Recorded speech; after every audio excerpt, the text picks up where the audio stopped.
Welcome to this new show of Sattology with a very prominent guest and author, Sri Ratan Sharda ji. And we are going to talk about the difference between Abrahamic faith or the ideology of Abrahamic faith and a Vedic faith, Vedic ideology. So without delay, I'll move on to Dr. Sharda. Yeah, good evening Hello. for you. Oh, Namaskar. namaskar. Welcome back. Yes, nice to be there. Yes. So right now you're live with students, around 50 have joined.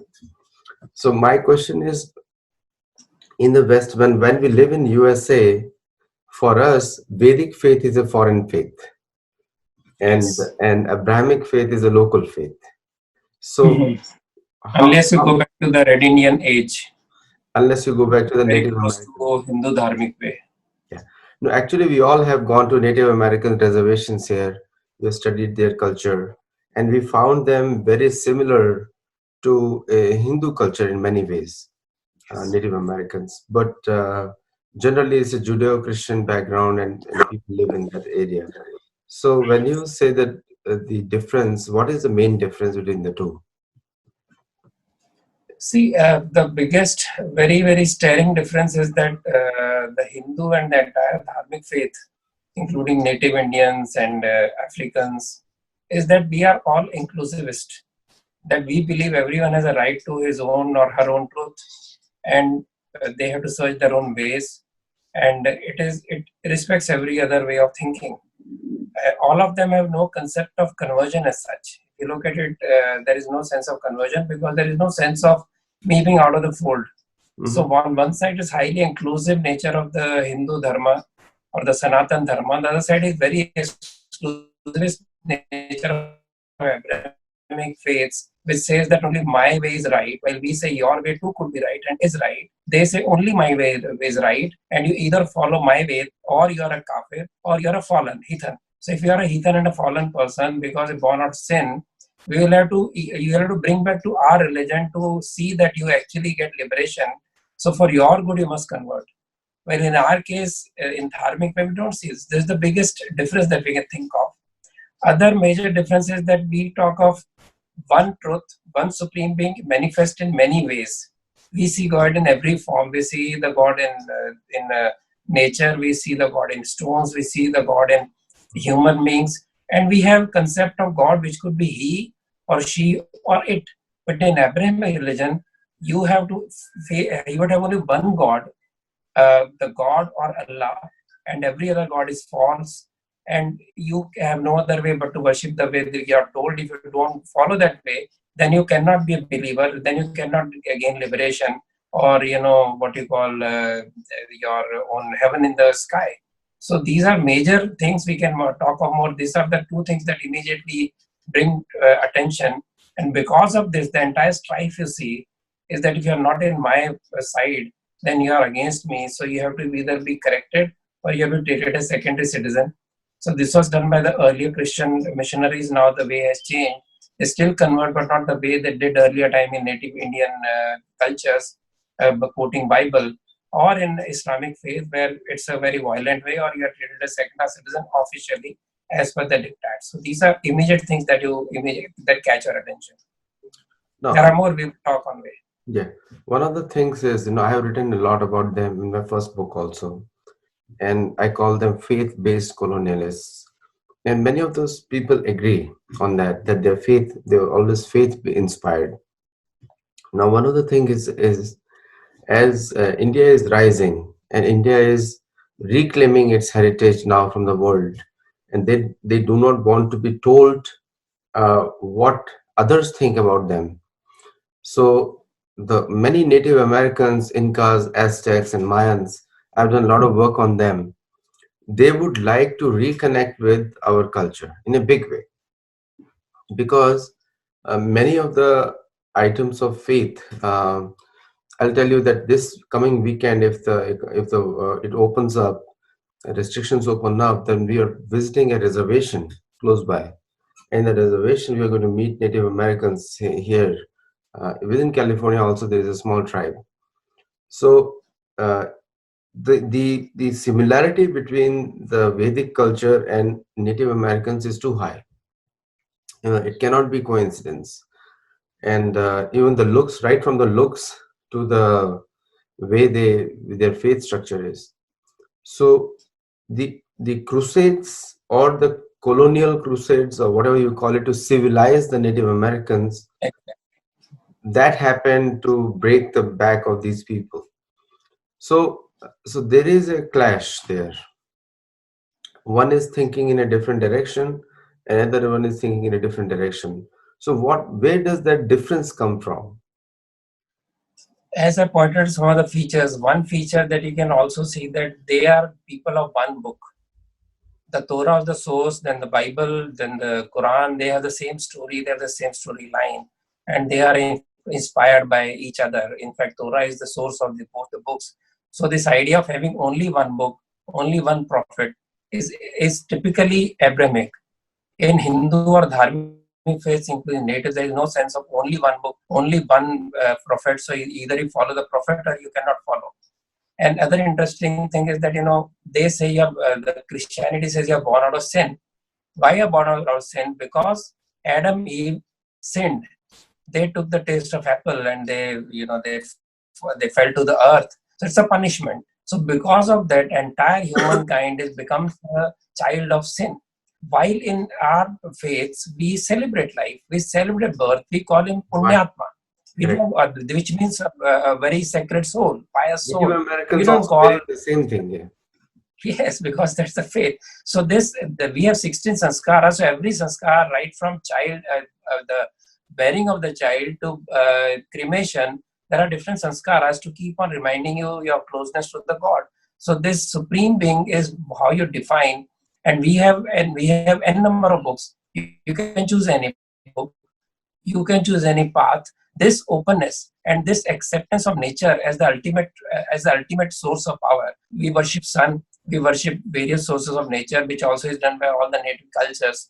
Incidentally, I was member of ICCS, International Center for Cultural Studies, and I was the host to the first conference of all these indigenous faiths which happened in India, in Mumbai. So I was the host there, where the gurus and the elders from 34 countries had come. Wonderful congregation, same way of thinking, same worshipping ideas. When they speak, when they say mantras, you believe you are listening in Sanskrit. So, and their entire approach to God, their entire approach to spirituality is very different.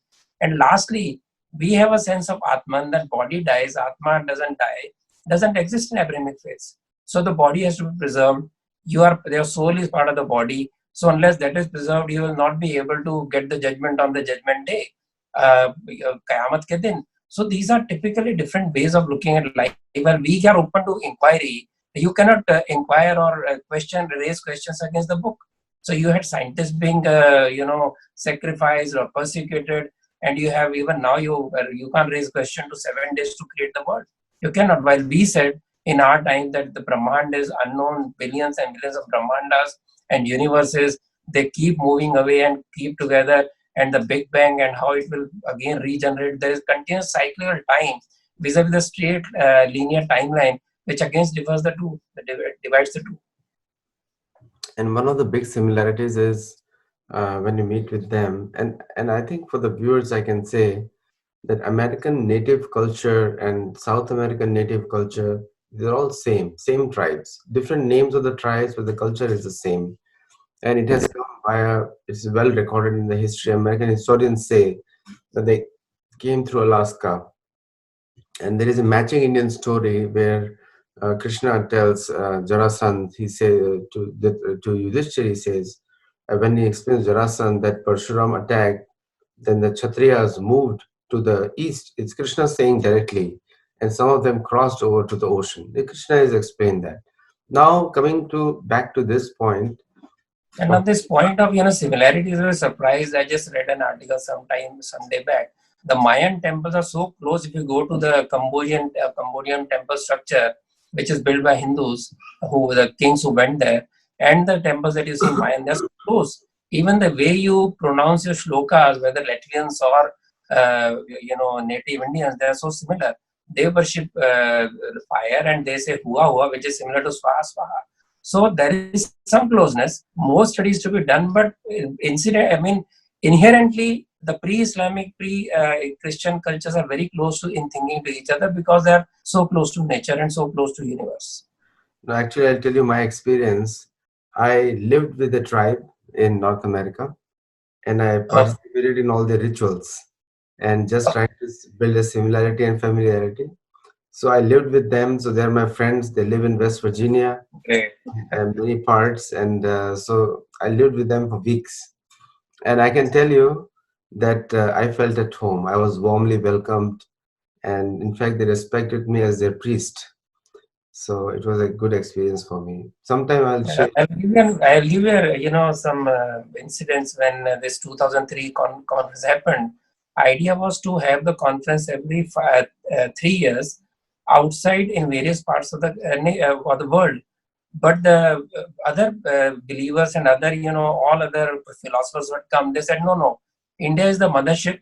We are small boats, and only you can save us. And we feel so much at home in Bharat that you must have this conference every 3 years only in Bharat. So, in spite of the original idea of having in different areas of the world, it happens in India. So, this closeness to Indian culture is so strong, and they say that other religions out to eat us out, destroy our culture.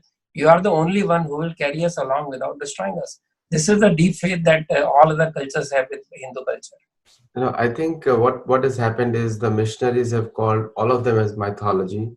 In fact, the church constantly comes inside their reservations and tries to question their faith.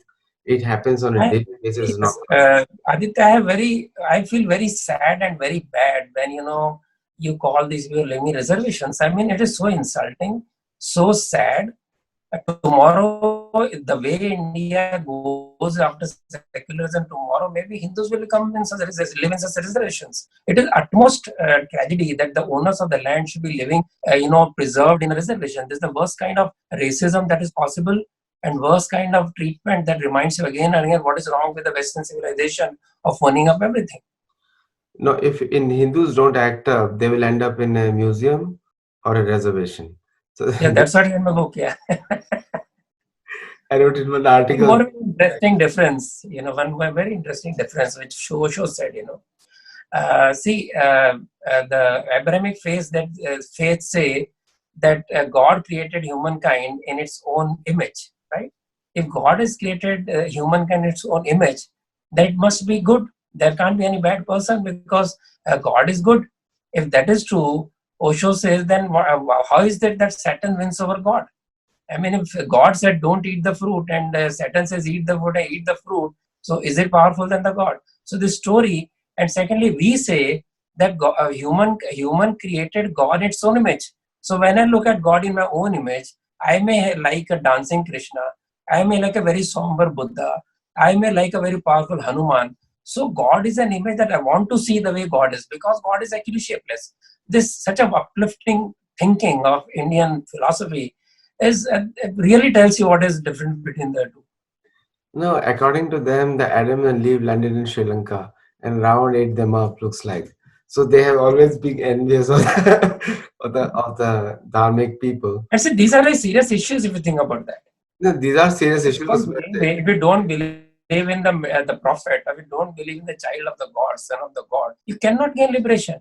In my case, if I don't believe in Rama, he may be mythology, he may be true history, I can still go to heaven by reading Ramayana and liking it.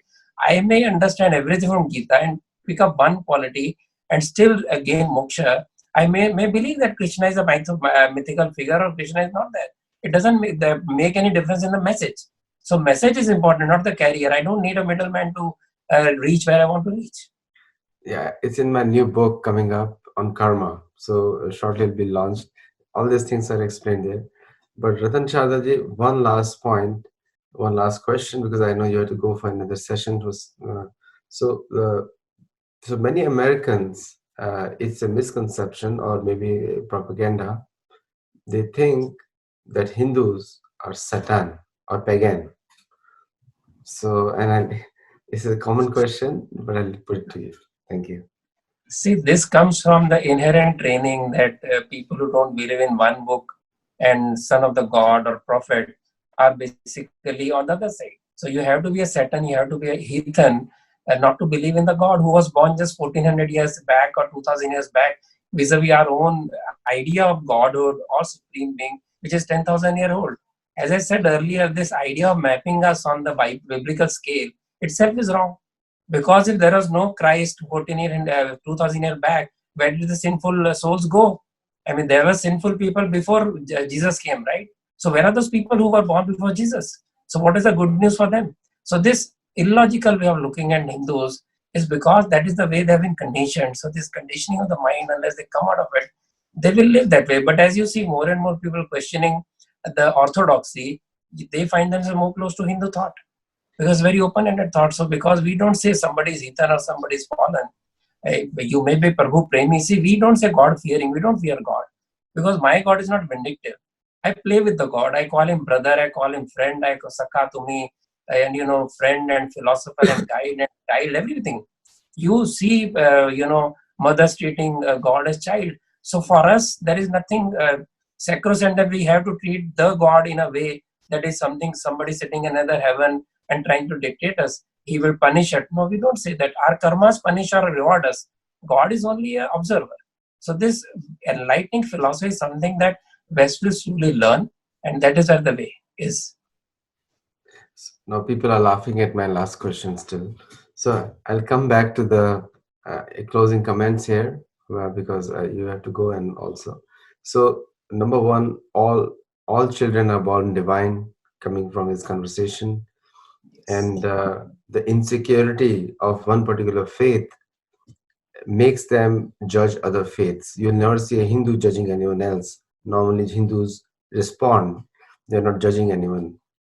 And thirdly, the complete annihilation of Native Americans, whether it's the North or South, proves to the fact that who is actually a pagan. The invaders are the pagan, and the invaders are the Satan, not the local people. And calling the locals' faith as mythology is the biggest abuse of the aspirations for millions of years of in 300 years since 1492. According to Native Americans, they think after 1492 the hell broke on them. Before that they were happy. Yeah. So that will stop it. Thank you, Ratan Shahji, for your Thank you time. so much. And Thanks. Thanks to be back, yes, and we'll keep on conversing. I hope. So yeah, thank you. best wishes to you. Your program is loved by many people. The students are Yes. saying yes, thumbs up. They're showing. Good to know. All right, thank you. Thanks to all the audience. Good that they like my programs. Thank you.